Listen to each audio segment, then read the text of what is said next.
दंडवत प्रणाम. जे जसे आहे तसे जाणणे म्हणजे ज्ञान. आणि ह्या ज्ञानाच्या व्याख्यात देवतावर्ग कुठंच बसत नाही. कारण देवतेकडं पंचप्रकारातलं ज्ञान जरी असलं तरी ते अत्यंत त्रोटक असतं. कारण वरच्या देवतेला त्या बघू शकत नाही, जाणू शकत नाही. त्याचप्रमाणे त्यांना अन्यथा ज्ञान पण असतं. कारण आपण चिटकवलेल्या मळालाच ते जीव समजतात, वास्तविक जीव तसा नाही. आणि म्हणून देवतेकडे जे पंचप्रकार आहे त्या पंचप्रकाराकडे बघूनच हा जीव अन्यथा ज्ञानात जातो आणि परमेश्वराच्या भक्तीमध्ये उतरत नाही.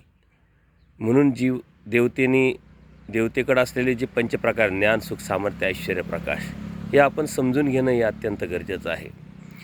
त्यांच्याकडे पंचप्रकार जरी असले तरी ते अत्यंत मर्यादित आहे. परमेश्वराच्या तुलनेत त्याची आणि ह्या देवतेच्या पंचप्रकाराची कुठंच बराबरी होत नाही. परंतु अज्ञानामुळे ह्या जीवांनी सर्वात प्रथम ह्या देवतेच्या पंचप्रकाराकडे बघितलं, परमेश्वराच्या पंचप्रकाराकडे बघितलं आणि यातला नेमका फरक न कळाल्यामुळे या देवतेलाच परमेश्वर समजून भक्ती करायला लागला आणि अनंत जन्मवृत्तीच्या फेऱ्यात अटकला.